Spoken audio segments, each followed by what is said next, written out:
माहीन की दर्द भरी कराहों की आवाज जो अब कमरे से निकलकर टीवी लाउंज तक आ रही थी। वहां इसका शौहर था, इसके बच्चे थे, इसकी सास थी। सबने जैसे अपने कानों में रुई ठूसी हुई थी कि माहीन का ववेला इनके कानों तक नहीं पहुंच रहा था। इससे रहा नहीं गया। पलंग से उतरकर चेहरे पर दर्द और गुस्से का इश्तिहार सजाए टांग घसीटती हुई लाउंज में आई।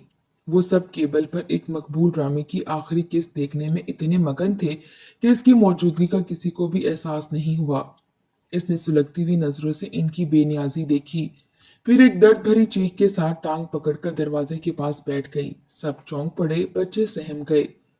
सास ओहो कहती हुई बुरा सा मुंह बनाकर फिर से टीवी की तरफ मुतवज्जा हो गई। इसके शौहर काशिफ की हलक में करवाहट सी घुल गई। वो बादल ना ख्वास्ता उठा, बीवी के करीब जाकर बोला, क्या बात है माहीन, तुम बच्ची नहीं हो, इतना क्यों चिल्ला रही हो? वो गम और गुस्से की मिली जुली कैफियत भरी आवाज में करहाते हुए बोली, मेरे चलाने पर आप एतराज करते हैं। मेरी हालत पर जरा सी भी तवज्जा नहीं। मेरी टांग दर्द से टूट रही है, हाय मैं मर गई। काशिफ गुस्से से बोला, माहीन, खुदा के लिए खुद को संभालो। बच्चे भी परेशान हो गए हैं। ये ड्रामा खत्म होने वाला है। तुम कमरे में जाओ, मैं थोड़ी देर में आकर तुम्हारी मालिश कर दूंगा। जरूरत नहीं आपकी मालिश की। आपकी बला से मैं मर जाऊं या इसी तरह दर्द से तड़पती रहूं। आप बस ड्रामा देखते रहें। ये कहकर इसी तरह हाय वाय करती वो अपनी ख्वाबगाह की तरफ जाने लगी। काशिफ वापस अपनी नशिस्त पर बैठ गया। इसकी अम्मी जुबैदा खातून मिर्चे चबाते हुए बोली, खुदा की पनाह, एक जरा सी चोट लगी है, इस पर यूं आसमान सर पर उठा रखा है गोया सचमुच टांग टूट गई हो। काशिफ को माँ की बात अच्छी नहीं लगी। दिल खट्टा सा हो गया, मगर टोकने की हिम्मत ना हुई। जानता था बीवी की जरा सी भी तरफदारी की तो माँ की जबान अर्तुगुल की तलवार की तरह चलने लगेगी, तो फिर इसे रोकना महाल हो जाएगा। वो खामोशी से ड्रामा देखता रहा। बच्चे दादी के पहलू में लेटे लेटे सो गए। इसके दो बच्चे थे, 5 साला दाइम और 3 साला कुबरा। ड्रामा खत्म हुआ तो वो उठकर ख्वाबगाह में आया। माहीन दूसरी तरफ मुंह करके ऊंधी लेटी हुई थी। वो समझ गया बीवी का पारा इस वक्त 7वें आसमान पर है। वो धीरे से इसके पास जाकर बेड पर बैठ गया। अपने हाथ इसकी मुतासरा टांग पर रखकर भोले से दबाने लगा। वो एक जरा कसमसाई, मुंह ही मुंह में बुड़बुड़ाई, अपनी खामोश अदाओं से गुस्सा जाहिर करने लगी, फिर सीधी होकर लेट गई। आंखें अभी तक बंद थीं, चेहरे पर खिंचाव था। वो मलामत से बोला, अभी टांग दर्द कर रही है क्या? माहीन ने आंखें नहीं खोली। जी हाँ, तकलीफ महसूस कर रही हूँ। पूरी टांग जैसे सुन पड़ी है। काशिफ इसकी टांग पर अपनी उंगलियों का दबाव तेज करते हुए बोला, देखो माहीन, अल्लाह का शुक्र है कोई बड़ा मसला नहीं हुआ। डॉक्टर ने एक्सरे के बाद तसल्ली कराई थी कि जरा सा भी फ्रैक्चर नहीं हुआ। इसके बावजूद तुम 3 दिनों से वबीला कर रही हो। कुछ तो बर्दाश्त से काम लो। शौहर की ये बात सुनकर तो वो भड़क गई। झटके से टांग इससे छुड़ाकर रोनी आवाज में बोली, हाँ हाँ, ड्रामा कर रही हूं ना मैं, झूठ मूठ दर्द का बहाना कर रही हूं ना। हाय मेरी जली किस्मत, किसी को मेरी तकलीफ का एहसास ही नहीं। काशिफ के जी में आया कि इसे करारा सा जवाब दे, फिर इरादा बदल दिया। जानता था कि इसने जरा सी भी सख्त बात कह दी तो बीवी के रोने धोने और अपनी मस्कीनी की दुहाई देने का चैनल खुल जाएगा। फिर बीवी को संभालते बहलाते रात बेसकूनी से कट जाएगी। इसने नरमी से कहा, उफ नेकबख्त, मैंने कब कहा तुम बिला वजह ववीला कर रही हो? मेरा मतलब है थोड़ा बर्दाश्त कर लो। बच्ची तो नहीं हो ना तुम। खुदा के फजल से कोई हड्डी वगैरह नहीं टूटी, जरा सी जिल्द फटी है, इस पर भी तुम पलंग से नहीं उतरती। जरा देखो तो सारे घर की क्या हालत हुई है। किचन उजड़ गया है, सारे घर में गंदगी फैल गई है। भूखा हूँ, किसी होटल से खाना मंगवाना पड़ेगा। अम्मी और बच्चों को ढंग से खाना भी नहीं मिल रहा। बेचारी अम्मी तो खुद कितनी बीमार हैं, परहेजी खाना खाती हैं। इन्हें कितनी परेशानी हो रही है। आपकी बेचारी अम्मी अच्छी खासी सेहतमंद है काशिफ, अपने लिए खाना बना लें तो कौन सी क्यामत टूट पड़ेगी। अम्मी ऐसा कर सकती हैं, पर इसका मतलब ये नहीं ना कि हम इन्हीं से सारे काम करवाएं। अब इनकी उम्र काम की नहीं है। सारी उम्र पाल पोस कर हमें इस मकाम तक पहुंचाया। घुटनों में शदीद तकलीफ की वजह से इनसे खड़ा नहीं हुआ जाता। अब मैं किस मुंह से कहूं कि किचन में जाकर खाना पकाएं? तो फिर मैं क्या करूं? मैं टांग घसीटते हुए जाकर किचन नहीं संभाल सकती। अच्छा, आप ऐसा क्यों नहीं करते? खाला को आरिफ भाई के घर छोड़ आए। चंद दिन की बात है, मैं तंदुरुस्त होते ही वापस ले आऊंगी। अरे आरिफ भाई के घर से आए इन्हें अभी एक हफ्ता भी नहीं हुआ। वहां पूरा महीना रहकर आई हैं। मुझे अच्छा नहीं लगता कि इतनी जल्दी वापस भेज दूं। शैला भाभी की तंजिया बातें सुनने की मुझ में हिम्मत नहीं। आरिफ भाई ने अपनी बीवी को बहुत सर चढ़ाया है काशिफ। खाला को एक महीने से ज्यादा बर्दाश्त ही नहीं करती। बहाने बहाने से ऐसी ऐसी बातें सुनाती है कि खाला तंग आके हमारे पास आ जाती हैं। हालांकि भाभी की दो बेटियां जवान हैं, सारे घर का काम वो संभालती हैं। इसके बावजूद खाला की सही से खिदमत नहीं कर सकती वो। ऐसा मत कहो। शैला भाभी और इनकी बच्चियां अम्मी का बहुत ख्याल रखती हैं।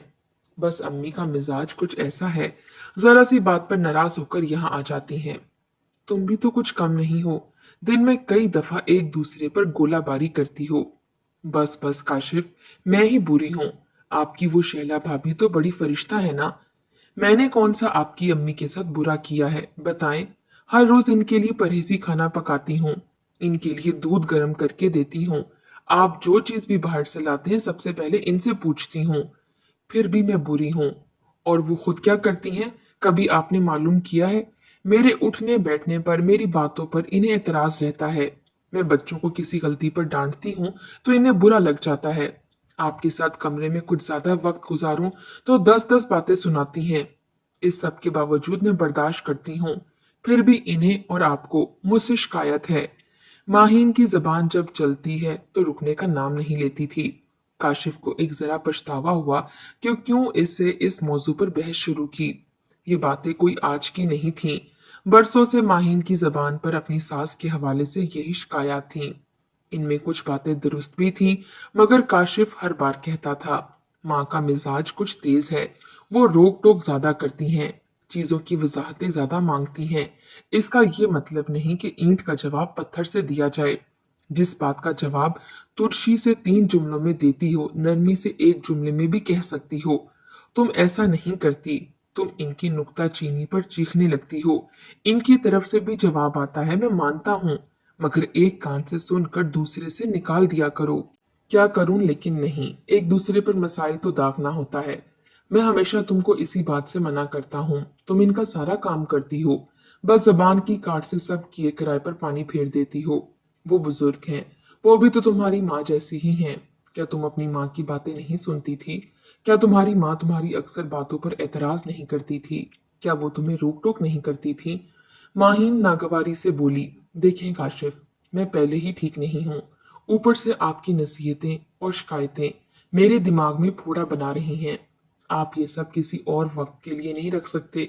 इसके जी में आया कुछ सख्त कहे, लेकिन तहम्मुल से काम लिया। वहां से उठकर लाउंज की तरफ गया। इसके बाहर निकलते ही माहीन पलंग से नीचे उतरी। कमरे के दरवाजे से झांक कर देखा, राहदारी में शौहर नजर नहीं आया। राहदारी के आखिरी हिस्से में सेहन की तरफ लाउंज बना हुआ था। वो बेआवाज कदमों से चलती हुई लाउंज के दरवाजे के पास आई। कान लगाकर अंदर की बातें सुनने लगी। सास की आवाज सुनाई दी, काशिफ बेटा, 2 दिनों से चाय और दूध पर गुजारा कर रही हूँ। क्या कल भी खाना नहीं पकेगा? कल तक माहीन कुछ संभाल लेगी अम्मी, आप फिक्र मत करें। अगर इसने नहीं बनाया तो होटल से ही परहेजी खाना बनवा के लाऊंगा। अरे तुमने बहुत सर चढ़ाया है इसको। हुआ कुछ भी नहीं है, नखरे ज्यादा कर रही है। कुछ मिजाज सही करो भाई इसका। रहने दो अम्मी, आप ऐसी बातें ना किया करें। कल से वो काम करेगी, आप भी इसे सुना देती हैं, फिर वो और चिढ़ जाती है। अरे बेटा, तुम्हारी भलाई के लिए कह रही हूँ। इतनी सी चोट की वजह से पलंग तोड़कर बैठी है। मैं तो कहती हूँ चोट वोट कुछ नहीं, बस मुझे बर्दाश्त नहीं कर रही। मेरे लिए एक वक्त का खाना पकाना होगा, इस वजह से खुद को माजूर बना रखा है। उफ अम्मी, आप भी ना, क्यों ऐसी बातें सोचती हैं? कब इसने इनकार किया है आपकी खिदमत से? मैं यकीन दिलाता हूँ माहिन कल से घर का काम संभालेगी। अब आप जाएं अपने बिस्तर पर, मैं किचन में जाकर दूध गर्म करके लाता हूँ। माही लाउंज के दरवाजे से लगी ये बातें सुन रही थी। शौहर के किचन जाने की बात सुनी तो तेजी से दौड़कर राहदारी के जरिए अपनी ख्वाबगाह की तरफ जाने लगी। वो अपने कमरे के करीब पहुंची थी, उसी वक्त काशिफ लाउंज से निकलकर किचन जाने के लिए राहदारी में आया। बीवी को तेजी से अपने कमरे की तरफ जाते देखकर चौंक गया। अरे अभी कुछ देर पहले तो कमरे में लेटी ववीला कर रही थी, कि पूरी टांग सुन हो रही है। एक कदम भी चलने से कासिर हूं। अब इतनी तेजी से दौड़कर कमरे की तरफ जा रही थी। वो दिल में बड़ा रंजीदा हुआ। शादी को 7 साल हो गए थे। बहुत कम अरसा इसने अपनी बीवी और माँ को अच्छे अंदाज में रहते देखा था। महीना डेढ़ महीना बड़े भाई आरिफ के यहाँ रहकर आती थीं, तो 5-6 दिन सुकून से गुजरते थे। इसके बाद इन दोनों की वही चिक चिक शुरू हो जाती थी। वो सब कुछ देखकर और सुनकर भी फैसला करने से कासिर था कि माँ का ज्यादा कसूर है या फिर बीवी का। दोनों अपने अपने तौर से कभी जेर होती तो कभी सवा शेर, कभी अपनी एक मजलूमी का रोना धोती तो कभी दूसरी अपनी बेकसी की दुहाइयां दे रही होती। दोनों बच्चे भी माँ और दादी की तू तू और मैं सुनकर परेशान थे। अक्सर धुआं धुआं चेहरों के साथ इन्हें तकते रहते थे। फितरी तौर पर वो माँ के ज्यादा करीब थे, दादी से भी मोहब्बत करते थे, मगर माँ के दबाव में रहते थे। माहीन अपने घर में कमरे में आकर पलंग पर लेट गई। सास जिस तरह शोहर से बातें कर रही थी, इसका दिमाग गुस्से से घुल रहा था। वो गहरी गहरी सांसें लेते हुए बुड़बुड़ाई, तुमने मेरी जिंदगी अजीरन बना दी है। खुद भी सुकून से नहीं बैठती, मुझे भी चैन से नहीं रहने देती। हर वक्त मेरे शौहर के जहन में जहर भरती रहती हो। तुम जब तक इस घर में रहोगी मुझे टेंशन देती रहोगी। तुम्हें घर से निकाल कर ही मुझे सुकून मिलेगा। पता नहीं शैला भाभी कैसे 1 महीना बर्दाश्त करती हैं, मुझसे तो 2 दिन भी बर्दाश्त नहीं होती ये बुढ़िया। अशरफ के 2 बेटे थे, आरिफ और काशिफ। चंद साल कबल अशरफ का इंतकाल हुआ। 2 मंजिला मकान में माँ बाप के साथ दोनों भाई इकट्ठे रहते थे। दोनों की शादी हो गई थी, बच्चे भी थे। आरिफ बड़ा था इसलिए इसकी शादी पहले हुई थी, इसके बच्चे भी बड़े थे। इनका बाप अशरफ ताजिर था। शहर में सीमेंट और सरिये का बड़ा चलता हुआ कारोबार था। आरिफ भी इसी कारोबार में बाप की मामनत करता था। काशिफ सरकारी मुलाजिम था, अच्छे ग्रेड में था, ऊपरी आमदनी पर भी हाथ साफ करता था। दोनों भाई मिजाज के शरीफ और माँ बाप के फर्मा बरदार थे। इनकी बीवियां मगर मिजाज की तेज थीं। अपने शौहरों की गैर मौजूदगी में कभी खुद आपस में और कभी सास नंदों के साथ तू मैं करती थीं। शौहर और ससुर की मौजूदगी में शराफत और नरम मिजाजी का खोल चढ़ा लेती थीं। तन्हाई में अपने शौहरों के कान भरने का कोई मौका हाथ से जाने नहीं देती थीं। सास नंद और देवरानी के जिक्र पर शिकायतों की पोटली खोल देती थीं।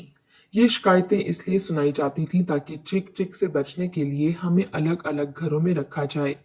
आरिफ और काशिफ खामोशी से बीवियों की बातें सह लेते और दूसरे कान से निकाल लेते। कभी नरमी से कभी सख्ती से इन्हें समझा देते कि बदगुमानी से बाज आ जाओ। पूरा खानदान एक ही घर में रहता है, कभी आपस में अनबन हो जाती है। ऐसे में लगाई बुझाई और चुगलखोरी की बजाय बातों को अपने तक दबा के रखो या इन्हें इग्नोर कर दिया करो। दोनों की बेगमात सटपटा सी जाती, शोरों के तगाफुल शायरी पर अफसोस करती। अशरफ साहब जब तक जिंदा रहे उन्होंने इनकी बातों पर कान नहीं धरा, तहम्मुल और समझदारी से नजरअंदाज करते रहे।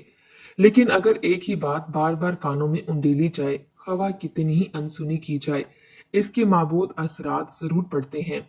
जैसे पानी का कतरा मुसलसल पत्थर पर गिरता है तो इसको भी घिस देता है, इसी तरह कानों में मुसलसल कोई बात उतारी जाए, इसका दिल पर नक्श बन जाता है। इन दोनों भाइयों के साथ भी ऐसा ही हुआ। बाप की जिंदगी में तो बीवियों की बातें और शिकायतें बेअसर हुईं, लेकिन बाप की आंखें बंद होते ही दोनों भाइयों के दिल में बीवियों की बातें सर उठाने लगीं। बहुत आहिस्ता आहिस्ता दोनों भाइयों में बदगुमानी और गैर मरई दीवारें खड़ी होने लगीं। इनके वालिद का अचानक इंतकाल हुआ। उन्होंने जायदाद की तकसीम भी नहीं की थी। दोनों भाइयों के ताल्लुक को पहला झटका जायदाद की तकसीम के दौरान लगा। उन्होंने अगरचे शरई और कानूनी दोनों हवालों से जायदाद की तकसीम को साफ शफाफ बनाने की कोशिश की थी। दोनों भाई इब्तिदा में तो मुतमईन भी हो गए थे, मगर बीवियों ने शौहरों के कान में ऐसी ऐसी बातें डाली कि दोनों ही मशकूक हो गए। कभी इशारे कनाइयों में तो कभी गीले शिकवों में तकसीम के तरीके कार पर नुक्ताचीनी करते रहते। चूंकि फैसला हो चुका था, पेपर्स पर लिखा जा चुका था कि चेहरे के कागजात भी तैयार हो गए थे, इसलिए इन दोनों की बातें और शिकायतें अब महज जबानी थीं। इससे दोनों भाइयों के खानदान में एक वाजिया खलीज पैदा हो गया था। इनकी 2 बहनें थीं। खुशकिस्मती से बाप की जिंदगी में इनके रिश्ते तय हो चुके थे। बाप की दुनिया से उठ जाने के कुछ अरसे ही बाद वो दोनों भी अपने घरों को रुखसत हो गईं। माँ रह गई, अगरचा दोनों भाई अपनी माँ से बेहद मोहब्बत करते थे, इनकी खिदमत में कोई कसर नहीं छोड़ते थे।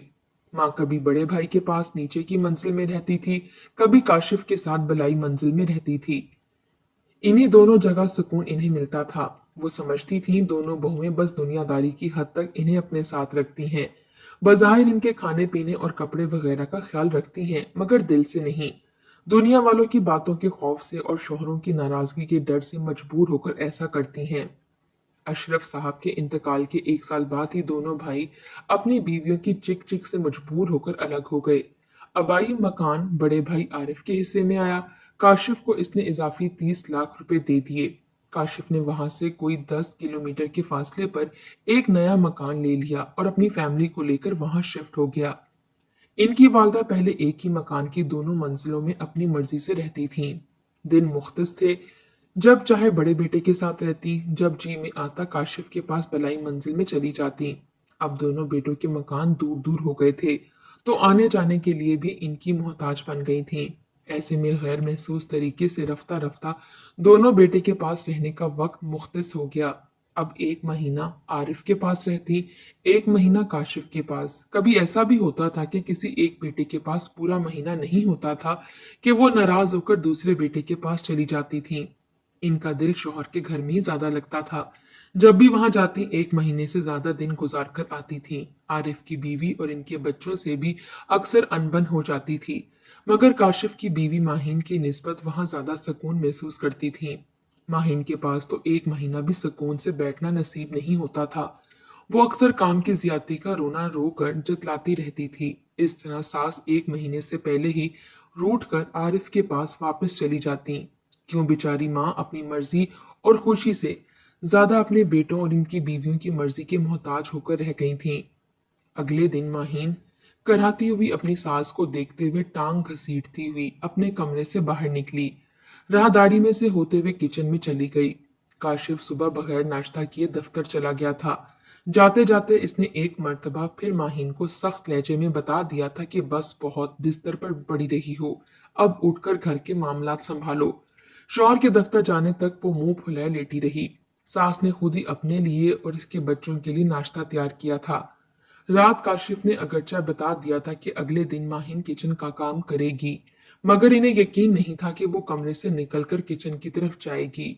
दोपहर के वक्त माहिन जब किचन में गई और बड़ी देर तक खटपिट होती रही, तो सास तजस्सुस से किचन की तरफ गई। बहू को दोपहर का खाना पकाते देखकर हैरत हुई। बहू, अब तुम कैसी हो? वो भी तपी बैठी थी, जैसे फट पड़ी। खुश हो जाए, जिंदा हूं। टांग बेशक कट जाए, पर आपकी खिदमत के लिए हाजिर हूं। ए बहू, क्यों शोले बरसाती हो? एक मेरी जात के लिए तो किचन में नहीं आई हो, अपने शोहर और बच्चों के लिए भी खाना पका रही हो। शोहर और बच्चों का तो बस बहाना है, असल में तो आपके लिए खाना पक रहा है। इसलिए 3 दिनों से मेरे शोहर के कान भर रही थीं।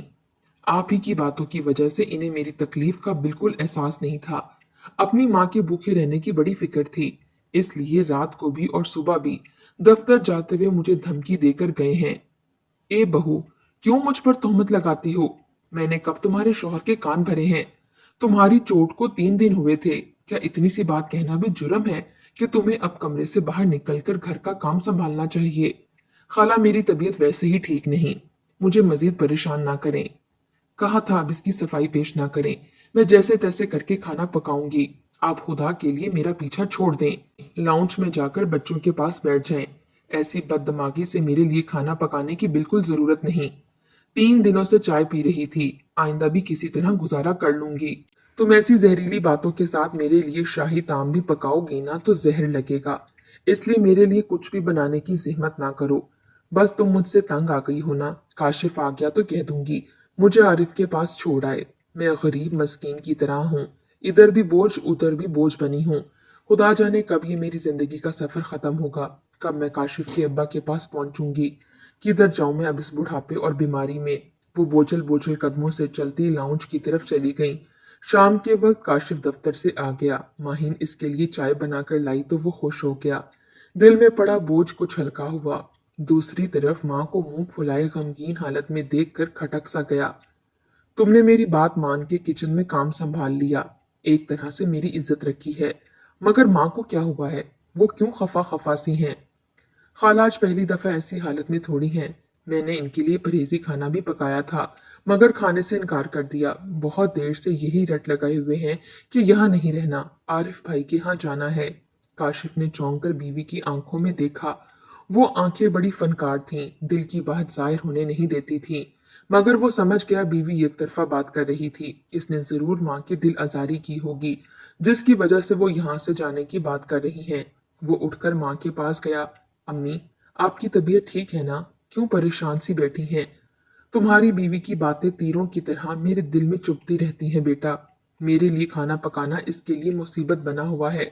हर वक्त इस बात का ताना देती रहती है। बस मुझे यहाँ से ले चलो, आरिफ के पास छोड़ दो। वहाँ खाने को कुछ मिले ना मिले, तुम्हारी बीवी जैसी जहरीली बातें सुनने को तो नहीं मिलेंगी। काशिफ के दिल में तो गुस्से से धुआं भर गया। वो अपनी बीवी की आतिश मिजाजी और लहजे की जहर नाकी से वाकिफ था। माँ भी बात बात पर नाराज हो जाती थी, मगर इनकी उम्र और रिश्ता ऐसा था कि इनके रवैये को बर्दाश्त किया जा सकता था। इसके बरक्स माहीन जरा सी बात पर भी जली कुटी पर उतर आती थी। अपनी सास से बिगाड़ पैदा करने का मौका ढूंढती रहती थी, ताकि वो इसके घर में ना रहे। इसलिए वो समझता था कि ज्यादा कसूर बीवी का ही है। काशिफ ने बीवी के लिए दिल में उभरने वाले गुस्से को दबाकर संजीदा लहजे में कहा, अम्मी, आप इसकी बातों को दिल पर मत लें। आप तो जानती हैं ना, जबान की कुछ तेज है, मगर फिक्र ना करें, मैं इसे अच्छी तरह से समझाऊंगा। बस आप यहाँ से जाने की बात मत करें। तुम्हारी बीवी 7 सालों में नहीं समझ सकी मुझे, अब आइंदा भी अमकान नहीं है। बूढ़ी औरत हूँ बेटा, इस उम्र में खाने से ज्यादा किसी के नरम सलूक और प्यार भरी बातों की भूखी हूँ, जो यहाँ नहीं मिलता। इसलिए मेरा आखिरी फैसला सुन लो, मुझे यहाँ से ले जाओ, वरना मैं खुद किसी न किसी तरह से चली जाऊंगी। काशिफ समझ गया माँ के फैसले को बदलना मुमकिन नहीं था। इसके दिल में बीवी के खिलाफ बहुत गुस्सा भर गया था। जी में आ रहा था कि इसे सख्त सजा दे, मगर जानता था अगर बास पुरस भी की तो वो आसमान सर पर उठाने वाली थी। अपनी सफाई और बेगुनाही की ऐसी ऐसी कस्में खाने वाली थी कि तौबा ही है। इसने सोचा पहले माँ को आरिफ के घर छोड़ आए, वहां चंद दिन रहकर इनका गुस्सा ठंडा पड़ गया तो वापस ले आएगा। तब तक माहिन को सख्ती और नरमी दोनों तरह से समझाएगा कि अपनी सास के साथ उसने सलूक पर आमादा हो जाए। इसने बीवी के लिए दिल में उमड़ आने वाले गुस्से को बर्दाश्त किया। माँ से तैयार होने का कहकर गाड़ी निकालकर गेट के सामने लाया। माँ बैग में अपनी चीजें समेटकर गाड़ी में बैठ गई। उसी वक्त बिलाई मंजिल की बालकोनी में माही नमूदार हुई। सास को घर से निकालने में कामयाबी पर दिल में खुशी के शामियाने बज रहे थे। वो सास की तबीयत से वाकिफ थी, जानती थी इन्हें नाराज करने में कोई बड़ी मेहनत नहीं करनी पड़ती। एक जरा सी तकरार और ताने से सास एकदम हत्थे से उखड़ जाती थी। इसने आज भी यही हरबा इख्तियार किया था। 3 दिनों तक अपनी टांग का उज़र पेश करके कमरे से बाहर ना निकली थी। सास को तंग करती रही, इनके गुस्से को उभारती रही। सास नाक भवें चढ़ाती रही, शोहर भी मिन्नतें करता रहा, मगर इसकी जिद की दीवार ना तोड़ सके। चौथे दिन कमरे से बाहर तो निकली, मगर बातों का ऐसा जहर उंडेला कि सास दिल बर्दाश्ता होकर घर ही छोड़ गई। काशिफ ने गाड़ी स्टार्ट करके आगे बढ़ाई। इधर माहीन खुशी से झूमती बालकोनी से निकलकर सीढ़ियों की तरफ बढ़ने लगी। इसे सास को घर बदर करके ऐसी खुशी मिल रही थी, पांव जमीन पर नहीं टिक पा रहे थे। वो मुसरतों से भरी हालत में सीढ़ियों पर आई, वहां से गुनगुनाती हुई नीचे उतरने लगी। अपनी फतह की खुशी का ऐसा नशा तारी हुआ था कि कदम बेकाबू हो रहे थे। सियाने कहते हैं गम हो या खुशी, अपने हवास काबू में रखने चाहिए, वरना लेने के देने पड़ जाते हैं। मुसर्रत और खुशियों के हजूम में इसके भी हवास काबू में ना रह पाए। सीढ़ियों से वो उतर रही थी, उसी वक्त इसके कदम लड़खड़ाए। इसने रीलिंग पकड़कर खुद को संभालने की कोशिश की, मगर कामयाब ना हो सकी। धड़म से गिरती हुई सीढ़ी ब सीढ़ी टकराती हुई नीचे की तरफ जाने लगी। वो सीढ़ी की बुलंदी से ऐसी जोर से गिरी थी कि नीचे गिरते हुए इसके बदन पर जबरदस्त चोटें लगीं। सर भी रेलिंग से टकराया था, मगर इससे भी ज्यादा इसकी वो टांग जिसमें दर्द का वो नाटक किए बैठी थी, बहुत जोर से सीढ़ियों की ग्रिल से टकराई। इसके मुंह से बेइख्तियार चीखें निकल गईं। अब ऐसा लग रहा था जैसे सचमुच टांग टूट गई हो। दर्द से इसका बदन भर गया था। इसकी चीखों से घर गूंज रहा था। इसके बच्चे खौफ से चीखते चिल्लाते इसके करीब बेबसी से खड़े हो गए थे। बच्चे इतने छोटे थे कि इसकी तकलीफ पर बेबसी से रो सकते थे, मगर इसकी मदद नहीं कर सकते थे। काश काशिफ इसे इस मुसीबत से निजात दिला सकता, लेकिन वो तो माँ को लेकर भाई की तरफ जा चुका था। माहीन ने झूठ बोलकर टांग की तकलीफ बताकर 3 दिन तक अदाकारी की। एक सास जो माँ का ही दर्जा रखती है, इसे सताने का जुर्म किया। अल्लाह की लाठी बेआवाज होती है। वो झूठ सच बन गया। इसकी टांग बहुत बुरी तरह से टूट चुकी थी और वो अस्पताल के बेड पर पड़ी सोच रही थी, शायद इसी का नाम मकाफाते अमल है। आजकल हमारे माशरे में लड़कियां बुजुर्गों का एहतराम भुला रही हैं। कभी हमारे माशरे में सास को दूसरी माँ ही समझा जाता है, लेकिन अब पता नहीं क्यों इस अहम रिश्ते को दुश्मन की तौर पर पेश किया जा रहा है। लेकिन मिजान अदल भी तो है ना। अल्लाह की खामोश लाठी जब चलती है तो बुरे रवैयों और झूठे नाटक का यही अंजाम होता है।